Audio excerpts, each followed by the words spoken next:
Hi, I'm Hayes Jackson. I'm the director of Longleaf Botanical Garden and the Urban Extension Agent here in Anniston, Calhoun County with the Alabama Cooperative Extension System. And I'm out at the garden with Susan Gibbins. We're out in Choccolocca Valley outside of Anniston, and today we're going to talk a little bit about a really cool water plant called Lotus. Well, today I thought we would look at a plant that I found very interesting and that you maybe haven't thought about, and that's the water lotus. They come in all different sizes, but let's look at this one. This one should be much bigger than it is, but because I've been a little negligible this year, the leaves are not quite as big, and it has only bloomed twice. But we're going to use it to learn about what the plant is like.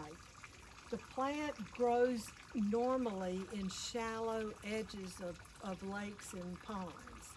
But so it's planted in this water garden in its own pot.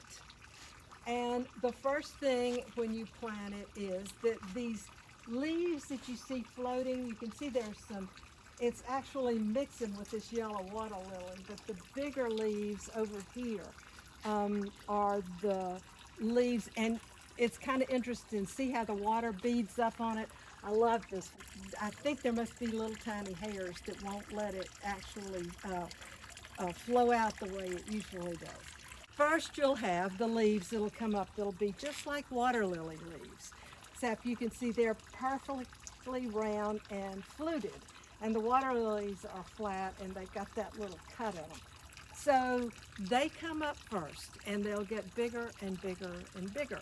And then finally you'll see this stalk come up, and it's got something that's rolled up, like if you took a round circular thing and rolled it towards the middle, and it'll have that as sort of a bud. So it'll come up with that rolled up tube, and then when it gets up, the tube will start unrolling and it'll have these leaves on top, and these are called aerial leaves. These plants have gone through several very hard freezes. I've got some in containers that I'll show you later, so they're hardy in this area. We'll talk about how to plant them later, but you plant them in the early spring when it's starting to warm up, and they'll be here until frost, and then the frost will kill them down. You can leave them or you can cut them off, but you can't cut them off below the water because that will kill the plant. And I'm telling you that because a cool thing happened here one year. This huge flurry of birds came through, just squawking and carrying on. They weren't blackbirds, but anyway, they were desperate for water. And so they saw this and they all flew down, but they had no way of getting to the water. So they finally went over and with their little feet grabbed onto one of those things and could lean over and get water. And they stayed here for 3 days resting and getting water from this water feature, and then flew out. So I thought that was kind of cool to have that there to help the wildlife a little bit. Now, they have roots and they are invasive. You have to really keep there. I think they must be distantly related to kudzu because they are very, very active and well, active's not a good word for a plant, is it? But anyway, they will fill up the container, so they have to be carefully maintained. And if you don't cut them back every year, underwater cut them back, then they'll end up kind of stunted like this one is. All right. One of the decisions you're going to have to make if you decide you want to get involved in this little fun thing is the size you want. They come in different sizes, and this one is a large one. It can be actually much larger. If it had been cared for a little better, the leaves would be bigger and they'd be taller and there would be many more blooms on it. So that's not a good example, but it is a large one. Of course, you see it's growing in a pond, so that's probably not the one you would want if you're planning on putting it on your patio or out in your yard somewhere in a container. This one right down here in the corner is a smaller variety. It has a nice size bloom on it, and you can see that the leaves are much smaller than the other. It's in a pond, but it would work fine in a pot. That's been there for several years. Then they come in what are called bowl lotuses, which is a smaller size, and they grow in bowls. It's suggested that the bowl be wider than tall, which this doesn't exactly fit. But you can see how happy this one is with the leaves, the floating leaves. They're not floating here, but they're coming over the edge. And you can see it's been, actually this plant I planted it this spring. So it's not been there very long, but it's very happy. And you can see up on the top, it's had 4 nice blooms.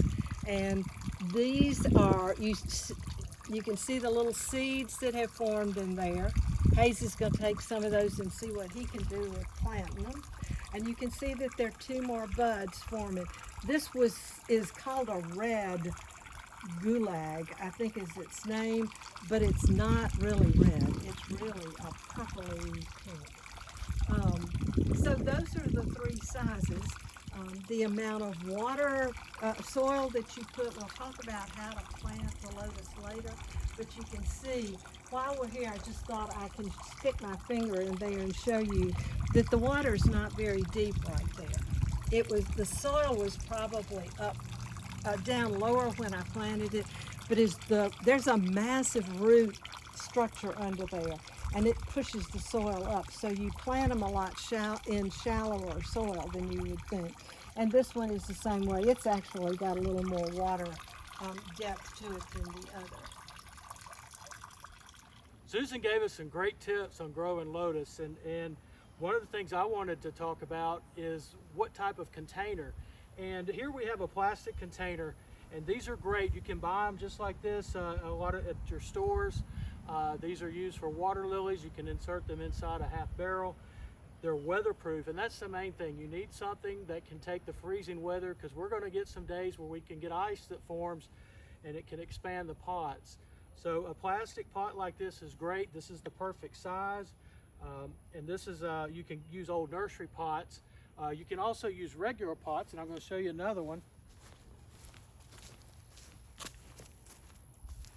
We've got this, I bought a bunch of these too. These are like imitation half barrel pots. These are plastic and weatherproof, but a lot of times these come with a hole in the bottom, and you need to seal that hole. And this is something that I use. This is a clear silicone, and what I do is I turn the pot over, make sure it's clean and dry, put a piece of duct tape on the bottom, then flip the pot over and put your silicone into the hole and let that dry, and that will seal the pot. You can always test it before you plant it. Make sure you got it sealed, because you don't want to get the lotus in there and then find out that there's a leak. So that makes it easier.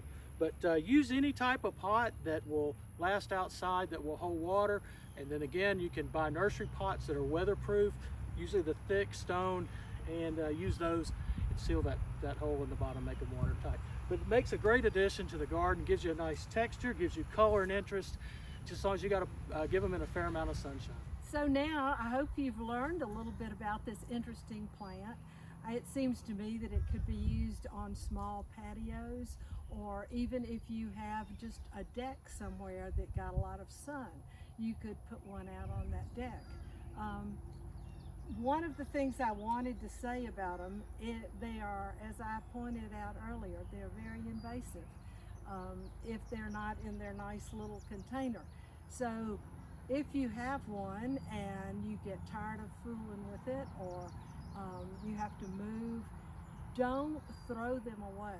Find them a new home, or dispose of them in a way that they can't regrow somewhere else, because they can really be, they can take over a waterway. Don't throw them in a lake nearby that you just think they might be happy in. They will be happy, but it's not good for the environment. So when you've had enough of them, take care of them in a way that's good for the environment.